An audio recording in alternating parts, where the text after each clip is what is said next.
Hello students, मैं सुधांशु स्वागत करता हूं आशीष तिवारी यूट्यूब चैनल पर। आशा करता हूं कि आप सभी अच्छे होंगे। मैं इस चैनल के माध्यम से आप सभी के लिए लेकर आया हूं एक वीडियो लेक्चर सीरीज जो बेस है बीए ऑनर्स पॉलिटिकल साइंस के फिफ्थ सेमेस्टर के वेस्टर्न पॉलिटिकल फिलोसफी फर्स्ट पश्चिमी राजनीतिक दर्शन फर्स्ट नाम की एक इम्पोर्टेंट किताब पर, जो कि आपका डीएससी 13 का सब्जेक्ट रहने वाला है। तो अगर आप ड्यू सोल रेगुलर या किसी और यूनिवर्सिटी से सब्जेक्ट पढ़ रहे हैं तो ये सीरीज आपके लिए बहुत ही उपयोगी होने वाली है। हर चैप्टर को हम सिंपल भाषा में समझेंगे, इंपॉर्टेंट कॉन्सेप्ट्स को ब्रेक डाउन करेंगे और एग्जाम पॉइंट ऑफ व्यू से भी डिस्कस करेंगे। तो स्टूडेंट, अगर आप do SOL regular NCWEB and other किसी के भी सब्जेक्ट को समझना चाहते हैं आसानी से, तो चैनल को सब्सक्राइब जरूर कर लीजिएगा, वीडियो को लाइक कर लीजिएगा और अपने दोस्तों के साथ शेयर करना न भूले। एंड सोल से रिलेटेड डेली अपडेट्स के लिए आप सभी हमारा व्हाट्सअप चैनल फॉलो कर लीजिएगा। तो चलिए शुरू करते हैं। मैं आपका स्वागत करता हूं बीए ऑनर्स पॉलिटिकल साइंस के फिफ्थ सेमेस्टर की western political philosophy first subject की सेकंड यूनिट के चैप्टर नंबर सेकंड प्लेटो के इस वीडियो लेक्चर में। इससे पहले की वीडियो में हमने इसकी फर्स्ट यूनिट के इंपॉर्टेंट टॉपिक्स डिस्कस किए थे। तो आज की वीडियो में हम बात करेंगे यूनिट नंबर सेकंड के चैप्टर नंबर 2 में, जिसमें हम प्लेटो के बारे में डिस्कस करेंगे। तो आज से लगभग 2500 साल पहले यूनान की धरती पर एक ऐसा दार्शनिक जन्मा जिसने राजनीति, न्याय और आदर्श राज्य की परिभाषा हमेशा के लिए बदल दी। उसका नाम था प्लेटो। तो आइए आज की कहानी में हम समझेंगे प्लेटो के राजनीतिक दर्शन को आसान और रोचक तरीके से। तो इस चैप्टर की शुरुआत भी सबसे पहले हम एक छोटे से परिचय से कर लेते हैं, जिसमें हम सबसे पहले प्लेटो का परिचय देखेंगे। तो जैसे कि आप देख सकते हैं हमारे प्लेटो जी है। तो परिचय में आप सबसे पहले देखेंगे प्लेटो 427 से 347 ईसा पूर्व यूनानी दार्शनिक थे, सुकरात के शिष्य और अरस्तु के गुरु। तो 427 ईस्वी पूर्व में जन्मे प्लेटो सुकरात के शिष्य और अरस्तु के गुरु थे। उन्होंने अकेडमी नाम का पहला संस्थान खोला। तो उन्होंने दुनिया का पहला शिक्षण संस्थान खोला जिसका नाम उन्होंने अकेडमी रखा। उनकी प्रसिद्ध कृतियां रिपब्लिक, लॉज, स्टेट्समैन, सिंपोजियम। तो उनकी जो प्रसिद्ध कृतियां है वे रिपब्लिक, लेज, स्टेट्समैन, सिंपोजियम, ये सभी उनकी प्रसिद्ध कृतियां है। राजनीति, न्याय, शिक्षा, कला, समाज आदि विषयों पर ज्ञान चिंतन किया। तो वे मानते थे कि राजनीति, न्याय और नैतिकता एक दूसरे से गहराई से जुड़े हुए हैं। तो यही था हमारा प्लेटो का परिचय। इसके बाद जो हमारा नेक्स्ट टॉपिक आता है वो हमारा आता है प्रकृतिवादी और सोफिस्ट। तो जो वो समय था, उस समय में दो धाराएं प्रचलित थी, एक आपकी प्रकृतिवादी, दूसरी आपकी सोफिस्ट। तो सबसे पहले हम प्रकृतिवादी समझ लेते हैं। प्रकृतिवादी क्या होती है? मानते थे कि ब्रह्मांड प्राकृतिक नियमों से चलता है। तो जो प्रकृतिवादी थे वे मानते थे कि जो ब्रह्मांड है वो प्रकृति के नियमों से ही चल रहा है। सेकंड जो हमारा आता है सोफिस्ट आता है, जिसमें तर्क और वर्कत्व कला के माध्यम से सापेक्ष सत्य मानते थे। तो जो सोफिस्ट होते थे वे जो तर्क और वक्तत्व कला के जरिए सापेक्ष सत्य पर जोर देते थे, उनको ही सोफिस्ट कहा गया। तो ये था हमारा प्रकृतिवादी और सोफिस्ट। तो प्लेटो ने सोफिस्टों की आलोचना की और कहा कि सत्य और न्याय सार्वभौमिक है, सापेक्ष नहीं। तो जो हमारे प्लेटो जी है उन्होंने इनका विरोध किया और कहा सत्य और न्याय सार्वभौमिक है, सापेक्ष नहीं है। तो यही था हमारा प्रकृतिवादी और सोफिस्ट। इसके बाद जो हमारा नेक्स्ट टॉपिक आता है वो हमारा आता है परिवर्तन पर विमर्श। तो अब हम परिवर्तन पर विमर्श देख लेते हैं, जिसमें हेराक्लाइट्स कहा गया सब कुछ बदलता है, परमेनेडिज कहा गया परिवर्तन ब्रह्म है, प्लेटो ने कहा भौतिक जगत बदलता है लेकिन रूपों की दुनिया शाश्वत है।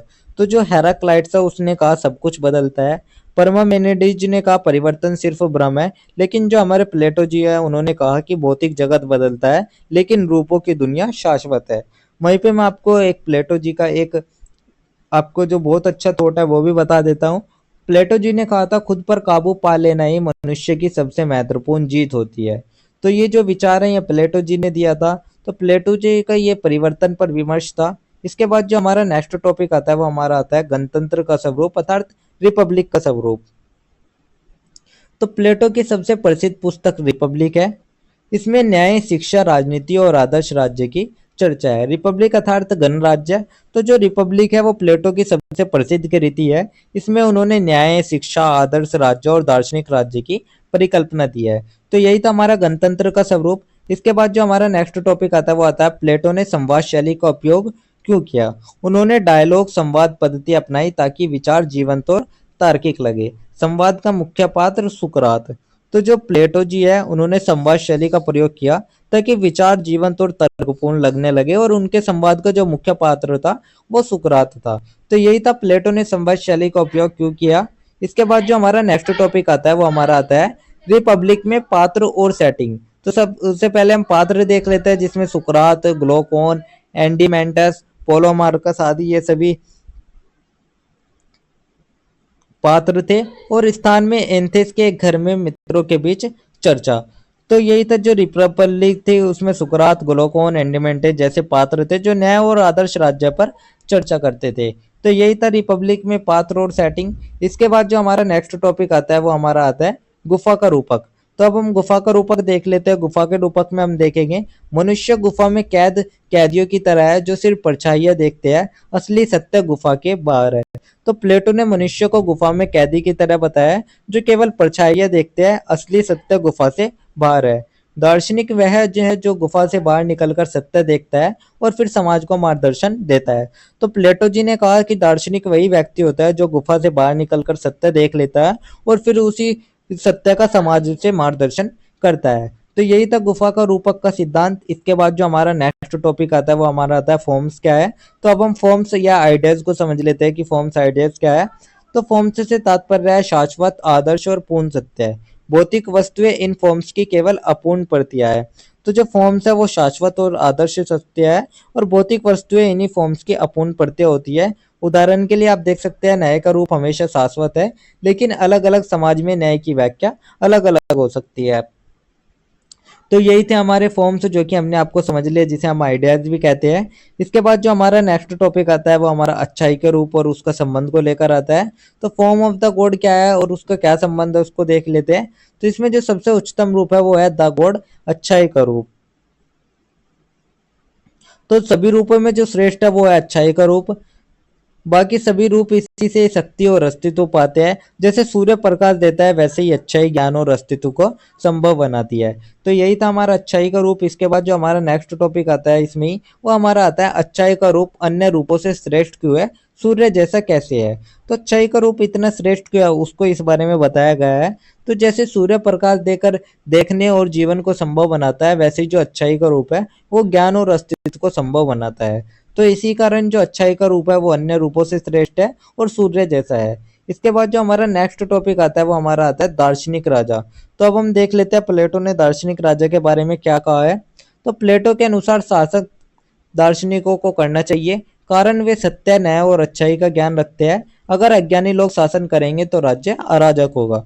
तो जो प्लेटो जी है उन्होंने कहा कि सिर्फ दार्शनिकों को शासन करना चाहिए क्योंकि वे सत्य, न्याय और अच्छाई को जानते हैं। अगर कोई अज्ञानी शासक करेगा तो अराजकता फैल जाएगी। तो ये उन्होंने दार्शनिक राजा को लेकर विचार दिए है। इसके बाद जो हमारा नेक्स्ट टॉपिक आता है वो हमारा आत्मा का सिद्धांत आता है। तो जो प्लेटो जी है उन्होंने आत्मा को तीन भागों में बांटा है, जिसमें फर्स्ट आता है तर्क, सेकंड आता है आवेग, थर्ड आता है इच्छा। तो तर्क आपका ज्ञान और विवेक हो गया, आवेग या साहस हो गया आपका साहस, क्रोध, सम्मान, इच्छा में आपका डिजायर आ गया जैसे कि भूख, लालसा, भौतिक इच्छाएं। ये सभी आपके आत्मा का सिद्धांत हो गई जो कि उन्होंने तीन भागों में बांटा था। तो दार्शनिकों की आत्मा में जो तर्क है वो प्रधान होता है। तो यही हमारे जो आत्मा के सिद्धांत थे तीन प्रकार के, वे आपके आत्मा के तीन भागों में बटी हुई थी। फर्स्ट आपका तर्क, सेकंड आपका आवेग और थर्ड आपका इच्छा। तो यही आपके तीन भाग थे आत्मा के। इसके बाद जो नेक्स्ट टॉपिक आता है वो आता है कलिपोलिस या आदर्श नगर राज्य का, जिसमें जो प्लेटो है उन्होंने आदर्श राज्य का नाम दिया कैलिपोलिस। तो कैलिपोलिस जो है वो एक आदर्श राज्य या एक नगर राज्य था, जिसमें जो उनके विचार होते थे उसमें प्लेटो ने जो आदर्श नगर राज्य था उसको कैलिपोलिस कहा, और इसमें उन्होंने शिक्षा, कार्य विभाजन, ये सभी इसके मुख्य सिद्धांत थे। तो जिसमें हमारा जो फर्स्ट सिद्धांत आया था वो सबसे पहला आया था शिक्षा प्रणाली का। तो शिक्षा प्रणाली देख लेते हैं। शिक्षा का उद्देश्य आत्मा को सत्य की ओर ले जाना है, साथ ही बच्चों को संगीत, व्यायाम, उचित ज्ञान और गणित और दर्शन पढ़ाया जाए। तो जो शिक्षा का उद्देश्य था वो आत्मा को सत्य की ओर ले जाना है और बच्चों को संगीत, व्यायाम, गणित और दर्शन पढ़ाना जाता था। सेकंड जो आपका आता है वो आता है विशेषज्ञता सिद्धांत, प्रिंसिपल ऑफ स्पेशलाइजेशन, जिसमें हर व्यक्ति वही काम करे जिसके लिए वह उपयुक्त है। किसान खेती करे, सैनिक रक्षा करे, दार्शनिक शासन करे। तो प्लेटो ने कहा कि शासक वर्ग के लिए निजी संपत्ति कि हर व्यक्ति को वही काम करना चाहिए जिसके लिए वह उपयुक्त होता है, जैसे कि किसान खेती के लिए, सैनिक रक्षा के लिए और दार्शनिक शासन के लिए। तो ये हमारा विशेषज्ञता सिद्धांत हो गया। इसके बाद जो हमारा नेक्स्ट टॉपिक आता है वो हमारा साम्यवाद को लेकर आता है, कम्युनिज्म को आता है। प्लेटो ने कहा शासक वर्ग के लिए निजी संपत्ति और परिवार नहीं होना चाहिए, इससे स्वार्थ, लालच और भ्रष्टाचार नहीं होगा। तो प्लेटो जी ने कहा कि शासक वर्ग के लिए कोई भी निजी संपत्ति और परिवार नहीं होना चाहिए, क्योंकि इससे स्वार्थ और भ्रष्टाचार नहीं होगा। तो यही था हमारा साम्यवाद। इसके बाद जो हमारा नेक्स्ट टॉपिक आता है वो हमारा आता है महिलाएं और संरक्षकता, जिसमें हम देखेंगे प्लेटो ने कहा कि महिलाएं भी पुरुषों की तरह शासक बन सकती है, बशर्ते उन्हें सम्मान शिक्षा न मिले। यह उस समय के समाज से एक क्रांतिकारी विचार था। जो प्लेटो जी थे उनका विचार क्रांतिकारी था। महिलाएं भी पुरुषों की तरह शासक और संरक्षक बन सकती थी अगर उन्हें समान शिक्षा मिले। तो ये था महिला और संरक्षकता का टॉपिक। इसके बाद जो हमारा नेक्स्ट टॉपिक आता है वो हमारा आता है कला पर सेंसरशिप। तो प्लेटो ने कवियों और कलाकारों की आलोचना की। उनका मानना था कि कला केवल नकल है और लोगों को गुमराह करती है, इसलिए शिक्षा में ऐसी कला पर रोक होनी चाहिए जो नैतिकता बिगाड़े। तो प्लेटो ने कहा कि कला केवल नकल है और यह लोगों को गुमराह कर सकती है, इसलिए शिक्षा में ऐसी कला पर रोक होनी चाहिए जो कि नैतिकता को बिगाड़ती है। तो यही था हमारा कला पर सेंसरशिप। इसके बाद जो हमारा नेक्स्ट टॉपिक आता है वो हमारा न्याय आता है। तो अब हम प्लेटो के न्याय पर सिद्धांत देख लेते हैं। तो प्लेटो थ्योरी ऑफ जस्टिस देख लेते हैं। न्याय का अर्थ है हर वर्ग और हर व्यक्ति अपना काम करे और दूसरों के काम में दखल न दे। तो प्लेटो के अनुसार जो न्याय का अर्थ है वो यही है कि हर वर्ग और हर व्यक्ति अपना कार्य सही ढंग से करे और दूसरों के कार्य में दखल न दे। तो उसको ही प्लेटो ने न्याय बताया है। राज्य का जो न्याय है वो यही है कि हर वर्ग अपना कार्य ठीक से करे। व्यक्ति का न्याय यही है कि वो आत्मा के तीनों भाग जैसे कि तर्क, साहस, इच्छा, इन सभी को संतुलित रखे। तो राज्य का न्याय यही होगा कि हर वर्ग अपना कार्य करेगा। व्यक्ति का न्याय ये होगा कि वो आत्मा के तीनों भाग संतुलन में रहे। तो यही था हमारा न्याय जो कि प्लेटो का सिद्धांत था। इसके बाद जो हमारा नेक्स्ट टॉपिक आता है वो हमारा एक छोटा सा निष्कर्ष आता है, जिसमें हम पूरे चैप्टर का एक छोटा सा निष्कर्ष देख लेते हैं। निष्कर्ष में हम देखेंगे प्लेटो का दर्शन आदर्शवादी है। उन्होंने न्याय, शिक्षा, दार्शनिक शासन और नैतिकता पर जोर दिया है। उनका आदर्श राज्य व्यावहारिक रूप से संभव न सही, लेकिन आज भी लोकतंत्र और नैतिक राजनीति को समझने में मदद करता है। तो जो प्लेटो का दर्शन है वो आदर्शवादी है। उन्होंने न्याय, शिक्षा, दार्शनिक शासन और नैतिकता पर जोर दिया है। उनका आदर्श जो है वो राज्य व्यावहारिक रूप से कठिन हो सकता है, लेकिन आज भी यह लोकतंत्र और नैतिक राजनीति को समझने में हमारी मदद करता है। तो यही था हमारा एक छोटा सा निष्कर्ष, जिसके साथ हमारा यूनिट नंबर 2 का चैप्टर नंबर 2 भी कंप्लीट होता है। तो ये था हमारा चैप्टर नंबर 2, यूनिट नंबर 2 का। इसके बाद जो हमारा नेक्स्ट चैप्टर आता है वो हमारा यूनिट नंबर 2 का ही आता है, चैप्टर नंबर 3, जिसमें हम अरस्तु के बारे में बात करेंगे। तो जो प्लेटो का शिष्य सिकंदर महान का गुरु और राजनीतिक दर्शन का यथार्थवादी जो सितारा था वो था अरस्तु। तो उन्होंने राजनीति को न केवल आदर्शों से जोड़ा बल्कि वास्तविक जीवन से भी जोड़ा। तो आज हम समझेंगे अरस्तु के राजनीतिक विचारों को आसान भाषा और कहानी के साथ। तो यही था हमारा अरस्तु का परिचय। तो इस चैप्टर की शुरुआत हम जो करते हैं वो हम करते हैं अरस्तु और उनके संदर्भ से। तो सबसे पहले आप देख लीजिएगा ये हमारे अरस्तु जी है। तो अरस्तु 384 से 322 ईसा पूर्व यूनानी दार्शनिक और वैज्ञानिक, प्लेटो के शिष्य और सिकंदर महान के गुरु। तो 384 ईस्वी पूर्व में जन्मे अरस्तु प्लेटो के शिष्य थे और सिकंदर महान के गुरु थे। उनकी कृति पॉलिटिक्स राजनीतिक दर्शन की महत्वपूर्ण रचना है। उन्होंने राजनीति को नैतिकता और व्यावहारिक जीवन से जोड़ा। तो जो अरस्तु है उनकी किताब पॉलिटिक्स राजनीतिक दर्शन की आधारशिला मानी जाती है। और प्लेटो आदर्शवादी थे, लेकिन अरस्तु को रियलिस्ट भी कहा जाता था, क्योंकि उन्होंने राजनीति को व्यावहारिक जीवन से जोड़ा था। तो प्लेटो आदर्शवादी थे जबकि अरस्तु यथार्थवादी या रियलिस्ट माने जाते हैं। तो यही है अरस्तु और उनका संदर्भ। इसके बाद जो हमारा नेक्स्ट टॉपिक आता है वो हमारा आता है मानव प्रकृति के विषय में अरस्तु का दृष्टिकोण। तो अब हम समझ लेते हैं मानव प्रकृति के विषय में अरस्तु का क्या दृष्टिकोण रहा है। तो अरस्तु ने कहा मनुष्य एक जून पॉलिटिकोन यानी राजनीतिक प्राणी है। मनुष्य का जीवन राज्य पोलिस में ही पूर्ण होता है। तो अरस्तु कहता है कि मनुष्य एक जून पॉलिटिकोन है यानी राजनीतिक प्राणी है। मनुष्य का जीवन केवल राज्य में ही पूर्ण हो सकता है। अकेला इंसान न तो सुरक्षित है और न ही आत्मनिर्भर। अकेला व्यक्ति न तो आत्मनिर्भर है और न ही सुरक्षित। मनुष्य अपनी भाषा, बुद्धि और समाज प्रियता के कारण स्वाभाविक रूप से राज्य का हिस्सा है। तो जो भी मनुष्य की भाषा, बुद्धि और सामाजिक प्रवृत्ति है उसे स्वाभाविक रूप से राज्य का हिस्सा ही बनाती है। तो यही था हमारा मानव प्रकृति के विषय में अरस्तु का दृष्टिकोण। इसके बाद जो हमारा नेक्स्ट टॉपिक आता है वो हमारा आता है अरस्तु की राज्य की समझ के बारे में। तो अब हम अरस्तु की राज्य की समझ देख लेते हैं कि अरस्तु की राज्य की समझ क्या आ रही है। तो राज्य परिवार और गांव से विकसित होकर बनता है। राज्य का उद्देश्य सर्वोत्तम जीवन सुनिश्चित करना। तो अरस्तु के अनुसार परिवार और गांव से मिलकर राज्य का निर्माण होता है, लेकिन जो राज्य का उद्देश्य है वो केवल जीवित रहना नहीं बल्कि अच्छा जीवन जीना भी है। राज्य केवल जीवित रहने के लिए नहीं बल्कि सद्गुणपूर्ण जीवन जीने के लिए भी है। यानी राज्य हमें केवल सुरक्षा नहीं देता बल्कि नैतिक और सद्गुण पूर्ण जीवन जीने का भी अवसर देता है। तो यही था हमारा अरस्तु की राज्य की समझ। इसके बाद जो हमारा नेक्स्ट टॉपिक आता है वो हमारा आता है आदर्श नागरिक जीवन और न्याय। तो सबसे पहले हम आदर्श नागरिक समझ लेते हैं, आखिर आदर्श नागरिक क्या होता है।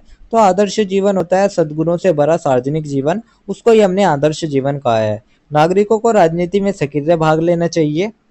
तो अरस्तु के अनुसार आदर्श जीवन वही है जिसमें सद्गुण हो और जो सार्वजनिक हो। तो नागरिकों को राजनीति में सक्रिय भाग लेना चाहिए। न्याय सुनिश्चित होता है जब प्रत्येक नागरिक को उसके अधिकार और कर्तव्य समान रूप से मिले। तो न्याय तभी संभव है जब हर नागरिक को उसके अधिकार और कर्तव्य समान रूप से मिल जाए। तो यही था हमारा आदर्श नागरिक जीवन और न्याय। इसके बाद जो हमारा नेक्स्ट टॉपिक आता है वो हमारा न्याय को लेकर आता है, अर्थात जो अरस्तु का न्याय सिद्धांत है उसको हम देख लेते हैं, अरस्तु के न्याय सिद्धांत के बारे में। तो सबसे पहले हम न्याय की व्याख्या देख लेते हैं।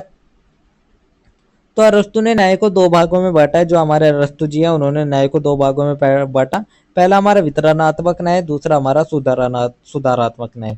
तो जो हमारा वितरणात्मक न्याय है वो हमारा सम्मान, पद, संपत्ति आदि का बंटवारा प्रत्येक के योगदान और योग्यता के अनुसार।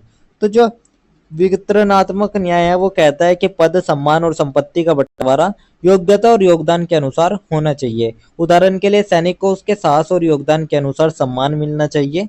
सेकंड जो हमारा, तो ये तो हमारा वितरणात्मक न्याय होगा। इसके बाद जो हमारा नेक्स्ट न्याय है वो हमारा आता है सुधारात्मक न्याय, करेक्टिव जस्टिस। जब कोई गलत करता है तो सजा या क्षतिपूर्ति देकर संतुलन बहाल किया जाए। तो जो सुधारात्मक न्याय है वो कहता है अगर कोई अपराध करे तो उसे दंड या क्षतिपूर्ति देनी होगी ताकि संतुलन बहाल हो। उदाहरण के लिए चोरी करने वाले से नुकसान की भरपाई करानी। तो यही हमारा सुधारात्मक न्याय है। तो यही थे अरस्तु के न्याय की जो व्याख्याएं थी, दो प्रकार के न्याय जो उन्होंने बताए थे। तो ये थे अरस्तु की व्याख्या है, न्याय की व्याख्या है। इसके बाद जो हमारा नेक्स्ट टॉपिक आता है वो हमारा आता है नागरिकता क्या है। तो अरस्तु ने नागरिकता को लेकर भी कुछ विचार दिए हैं। तो अरस्तु ने कहा नागरिक वह व्यक्ति जो शासन में भाग ले और दूसरों को शासित करे। तो अरस्तु के अनुसार नागरिक वही है जो शासन में भाग लेता है और दूसरे पर शासन करता है। अर्थात नागरिकता का अर्थ है केवल अधिकार नहीं बल्कि राज्य में भागीदारी भी। यानी नागरिकता सिर्फ अधिकार ही नहीं है बल्कि राज्य में सक्रिय भागीदारी भी है।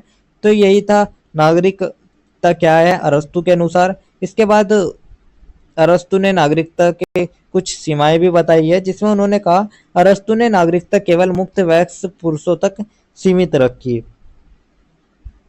तो जो अरस्तु थे उन्होंने नागरिकता को केवल मुक्त वयस्क पुरुषों तक ही सीमित रखा। महिलाएं, दास और मजदूर नागरिक नहीं माने गए, यह उनकी सबसे बड़ी आलोचना है। तो जो महिलाएं, दास और मजदूर थे वे नागरिक नहीं माने गए, ये इनकी सबसे बड़ी आलोचना के रूप में देखा जाता है। तो यही थी नागरिकता की सीमाएं जो अरस्तु ने बताई है। इसके बाद जो हमारा नेक्स्ट टॉपिक आता है वो हमारा आता है शासन व्यवस्था को लेकर, फॉर्म्स ऑफ गवर्नमेंट को लेकर। तो अरस्तु ने शासन की 3 सही और 3 बिगड़ी हुई व्यवस्था बताई। तो सही शासन में जो उन्होंने बताई, उन्होंने बताया राजतंत्र, अल्पतंत्र, संवैधानिक शासन। तो राजतंत्र होता है एक का शासन अगर जनता के भले के लिए हो, और अल्पतंत्र होता है कुछ श्रेष्ठ लोगों का शासन। साथ ही जो संवैधानिक शासन है वो बहुसंख्यक लोगों का शासन है, कानून आधारित। तो यही थी हमारी शासन व्यवस्था के सही शासन। अब कुछ उन्होंने बिगड़ी हुई शासन व्यवस्था भी बताई थी, जिसमें आई तानाशाही, ओलागार्की और लोकतंत्र।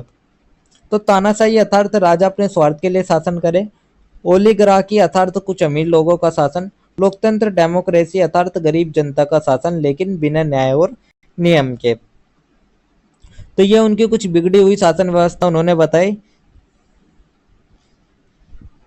तो यही था हमारा शासन व्यवस्था। इसके बाद जो हमारा नेक्स्ट टॉपिक आता है वो हमारा आता है सीमाएं को लेकर।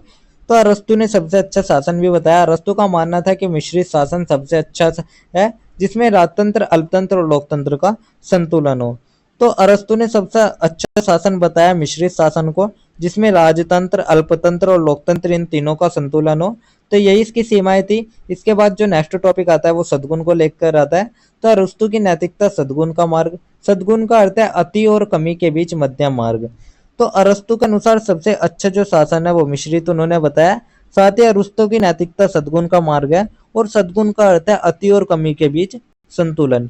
उदाहरण के लिए साहस है डर और दुस्साहस के बीच का संतुलन, और राज्य का उद्देश्य है नागरिकों में सद्गुणों का विकास करना।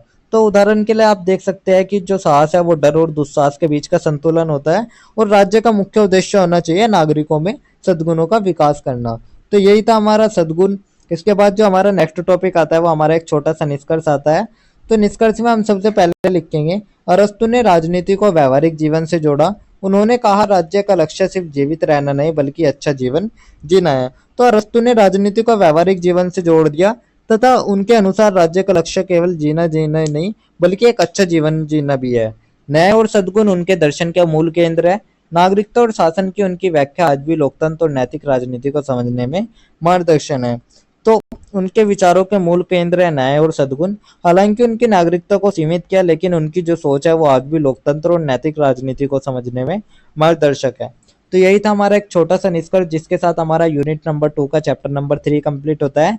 एंड साथ में जो हमारी यूनिट नंबर 2 है वो भी कंप्लीट होती है, क्योंकि यूनिट नंबर 2 में हमारे 2 ही चैप्टर थे, chapter number 2 and chapter number 3। तो ये थी आपकी सेकंड यूनिट, जिसके इंपॉर्टेंट टॉपिक्स मैंने आपको शॉर्ट्स में एक्सप्लेन कर दिया है। एंड अगर किसी स्टूडेंट को ये पीडीएफ या नोट्स चाहिए होगे तो आप हमारा टेलीग्राम चैनल ज्वाइन कर लीजिएगा, वहाँ आपको नोट्स मिल जाएंगे। एंड अगर किसी भी स्टूडेंट का कोई भी डाउट या क्वेरी होगा तो आप हमारे कमेंट सेक्शन में या इंस्टा पेज को फॉलो करके भी पूछ सकते हैं। डेली अपडेट्स के लिए आपसे भी हमारा व्हाट्सएप चैनल ज्वाइन कर लीजिएगा। और अगर आपको ये लेक्चर उपयोगी लगा तो आप वीडियो को लाइक कर लीजिएगा, चैनल को सब्सक्राइब कर लीजिएगा, और अगले अध्याय के लिए तैयार रहिएगा, जहां हम यूनिट नंबर 3 अंतराल के बारे में बात करेंगे, जिसमें हम चैप्टर नंबर 4 के बारे में डिस्कस करेंगे। तो आप सभी का बहुत बहुत धन्यवाद। आपका दिन शुभ रहे।